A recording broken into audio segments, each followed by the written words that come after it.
Eu trabalho como barman em um bar e restaurante nos subúrbios de Baltimore. O local é movimentado e tem um layout único. Não há garçons, apenas bartenders como eu e os cozinheiros nos fundos. Para pedir comida ou bebidas não alcoólicas, o cliente tem que ir ao balcão. O bar é conhecido por ser rápido, o que eu gosto. Há muita música, iluminação de pista de dança e um público jovem universitário, o que gera muita energia e boas gorjetas, embora nem sempre sejam generosas. Numa noite de fim de semana, o bar ficou lotado. Um grupo de jovens bebia tequila em ritmo acelerado. Enquanto atendia, notei um casal idoso entrando e sentando-se em uma cabine no canto. Não fiz grande caso. Pareceu estranho que duas pessoas da idade dele quisessem estar num local tão agitado. Mais tarde, enquanto servia um gin tônica, vi o casal novamente. Eles permaneciam imóveis, sem pedir nada, e pareciam fixos em uma parede. Quando me aproximei para perguntar se precisavam de algo, nenhum deles se virou. A mulher mantinha o olhar fixo na parede e o homem girava a cabeça devagar, como se estivesse em câmera lenta. Quando finalmente falei, o homem apenas acenou com a cabeça de forma firme e silenciosa. Isso me deixou desconfortável. Depois, a situação ficou ainda mais estranha. Enquanto caminhava pelo bar, vi ambos novamente, mas agora eles estavam olhando direto para mim. A mulher não desviava o olhar. O homem ainda parecia em câmera lenta. Isso me deu arrepios. Quando olhei para a porta de saída, o casal já tinha desaparecido. Mais tarde, perguntei a Karen, a veterinária que trabalha lá há anos, se ela tinha notado o casal. Ela disse que não sabia do que eu estava falando. Quando mencionei que o casal parecia não pertencer à época, Karen apenas riu, dizendo que eu estava imaginando coisas. Ao sair do bar, vi duas figuras escuras sob um poste de luz na rua. Eu reconheci-os como o casal idoso. Não consegui falar, mas corri para o carro, tranquei as portas e saí dali o mais rápido possível. O resto da noite foi uma mistura de ansiedade e dúvidas sobre o que havia visto.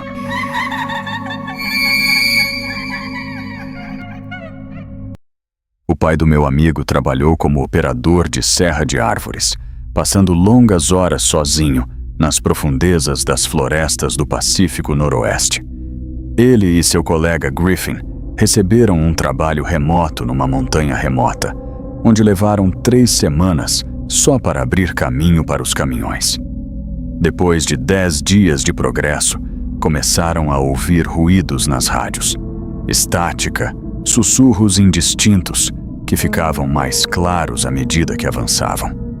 Os sons pareciam conversas fragmentadas, mas nada fazia sentido. Um dia, encontraram uma tenda escondida numa trilha, contendo um saco de dormir, um grande saco de lona e objetos perturbadores. Cuecas infantis, fita adesiva, corda e esboços de crianças sendo abusadas, além de fotografias de uma maçã fresca, indicando que alguém havia estado ali recentemente. Griffin quis sair, mas o pai do meu amigo insistiu em terminar o trabalho.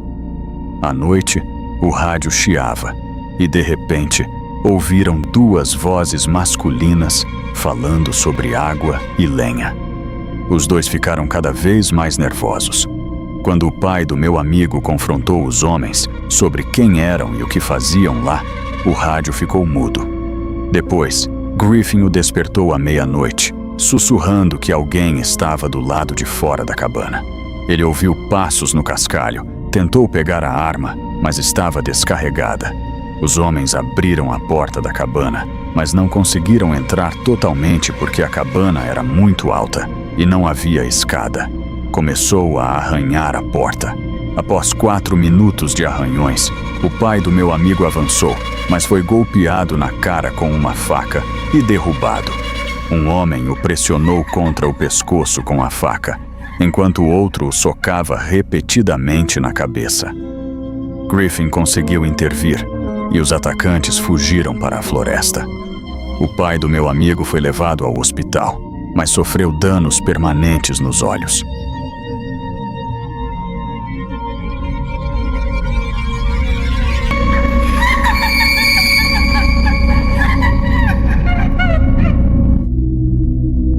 Eu tinha 20 anos quando passei um fim de semana no lago de James, filho de uma família rica. O lago era quase privado, cercado por casas grandes. James e eu estávamos beirando o lago à noite, quando percebemos uma luz piscando na água, seguindo um padrão Morse. 3 curtos, 3 longos, 3 curtos. SOS. Decidimos investigar. James pegou algumas lâminas de troca-régua, mas eu sugeri chamar a polícia. Como estávamos bêbados e eu estava com acusações de dirigir embriagado, não queríamos chamar a polícia. Então pegamos um caiaque e remamos até a casa que parecia abandonada. Ao chegar, vimos que o cais estava quebrado. Entramos pela janela destrancada, mas a casa estava vazia, sem móveis, sem objetos. Subimos ao 2º andar e, ao abrir a porta de um quarto, vimos um projetor antigo apontado para a janela. Sentimos que era uma armadilha. Saímos correndo, mas ao descer, ouvimos passos atrás de nós, seguidos por um barulho forte. Corremos de volta para o caiaque e voltamos ao barco, mas o homem que nos perseguiu desapareceu. Ao voltar ao carro, a polícia chegou, mas não encontrou nenhum sinal de invasão. Nunca mais voltei ao lago. James acabou desaparecendo e sua família ficou revoltada. Eu me mudei para uma casa antiga em uma área rural de 10 acres, cercada por matas. A casa tinha piso de madeira rangente, portas que grudavam e um clima frio constante. Nos primeiros dias, tudo parecia normal, até que, na 7ª noite, comecei a ouvir um assobio suave, como alguém caminhando pela floresta. No dia seguinte, o som voltou mais próximo. Tentei ignorar, mas o assobio sempre aparecia por volta de 1h15 da madrugada. Chamei o xerife local, o delegado Harry, que contou que seu avô também ouvia o mesmo assobio nos anos anteriores. Ele recomendou que eu trancasse as portas e permanecesse dentro de casa à noite. No entanto, o assobio começou a vir de dentro da casa, debaixo do piso. Descobri um diário do meu avô que descrevia o mesmo fenômeno. Na noite seguinte, a casa ficou ainda mais sinistra. Enquanto eu segurava uma espingarda, ouvi passos na passagem e alguém apareceu segurando um machado.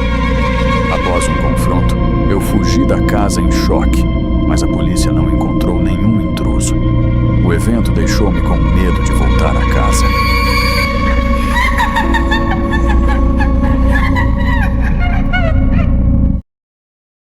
Mais recentemente, mudei-me para um bairro tranquilo em Baltimore. Ao olhar pela minha janela, vi vários carros estacionados na frente da casa do vizinho Damon. Bati na porta, mas ninguém atendeu. Quando a porta se abriu, encontrei um monte de sapatos na entrada, mas a casa estava vazia, embora a música estivesse tocando. O som era, na verdade, uma gravação de risadas, pratos e copos, indicando que a festa era falsa. Quando entrei, percebi uma porta ligeiramente aberta para o porão, onde encontrava 3 homens usando equipamentos de proteção, trabalhando em algo que cheirava a água sanitária. Fiquei extremamente assustado. Saí correndo e travei a porta, mas depois vi um grupo de homens saindo pela frente procurando algo. Não consegui entender o que acontecia. A polícia não encontrou nenhuma pista.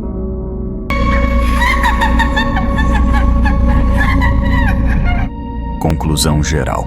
Essas histórias representam diversas experiências assustadoras e inexplicáveis que pessoas viveram em diferentes lugares, desde casas rurais e fazendas até bares e lagos.